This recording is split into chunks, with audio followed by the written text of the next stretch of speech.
ನಮಸ್ಕಾರ. ನನ್ನ ಹೆಸರು ಸ್ಫೂರ್ತಿ. ನನ್ನ ಚೈನೀಸ್ ಹೆಸರು ಖೌನಾ. 12 ಪಾರ್ಸಲ್ಸ್ ಇದೆ ನನಗೆ ಕಲೆಕ್ಟ್ ಮಾಡೋದಕ್ಕೆ. ಅದನ್ನ ಕಲೆಕ್ಟ್ ಮಾಡ್ಕೊ ಬರ್ಬೇಕು. ಟೈಮ್ ಇವಾಗ 6 ಗಂಟೆ ಆಗಿದೆ. ಡಿನ್ನರ್ ಕೂಡ ಮಾಡ್ಕೊ ಬರ್ಬೇಕು. Say hi. ಹಾಯ್. ನಾನು ಪಾರ್ಸಲ್ಸ್ ಕಲೆಕ್ಟ್ ಮಾಡೋಕೆ ಹೋದಾಗೆಲ್ಲ ಈ ನನ್ನ ಬ್ಯಾಗ್ನ ಎತ್ಕೊಂಡು ಹೋಗ್ತೀನಿ. ಮಳೆ ಸುದ್ದಿನೇ ಇಲ್ಲ, ಎಲ್ಲಿಂದನೋ ಮಳೆ ಬೀಳ್ತಿದೆ. ಬಟ್ ಇವಾಗ ಕೆಳಗಡೆ ಬಂದ್ಬಿಟ್ಟಿದ್ದೀವಿ, 5 ಫ್ಲೋರ್ನ ಹಿಡಿದ್ಬಿಟ್ಟು. ವಾಪಸ್ಸಂತೂ ಹೋಗೋಕ್ಕಾಗಲ್ಲ, ಮಳೆಯಲ್ಲೇ ಹೋಗಬೇಕು. ನನ್ನ ವಾಹನದಲ್ಲಿ ಹೋಗ್ತೀನಿ. Favourite mister way burger. ಇದು ಬೀಪ್ ಬೀಪ್ ಬೀಪ್ ಅಂತ ಹೊಡ್ಕೊಳುತ್ತಲ್ಲ, ಆವಾಗ ನಾನು ಆರ್ಡರ್ ರೆಡಿ. ನೋಡಿ ನೋಡಿ ಬಡ್ಕೊತಾ ಇದೆ. ತಿಂದಿರೋ ಬೆಸ್ಟ್ ಬರ್ಗರ್ ಇದೆ, ಮಿಸ್ಟರ್ ವೇ ಬರ್ಗರ್. ಇದ್ರ ಜೊತೆಗೆ ಫ್ರೈಸ್ ಕೊಡ್ತಾರೆ ಆ್ಯಂಡ್ ಕೋಕ್ ಕೊಡ್ತಾರೆ.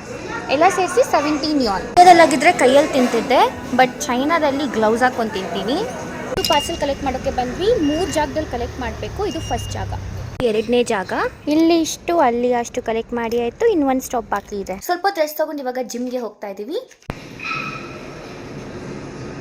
ಜಿಮ್ಮಿಂದ ಬಂದಾಯ್ತು, ಸಿಕ್ಕಾಪಟ್ಟೆ ಸುಸ್ತಾಗ್ತದೆ ಬಿಕಾಸ್ ಇವತ್ತು ಲೆಗ್ ಡೇ ಇತ್ತು. ನೆಕ್ಸ್ಟ್ ವಿಡಿಯೋದಲ್ಲಿ ನಂಗೆ ಬಂದಿರೋ ಪಾರ್ಸಲ್ಸ್ ಎಲ್ಲ ನಿಮ್ಮ ಮುಂದೆ ಓಪನ್ ಮಾಡ್ತೀನಿ. ಅಲ್ಲಿವರೆಗೂ ಬಾಯ್ ಬಾಯ್. ಜೈ ಜಿಯನ್.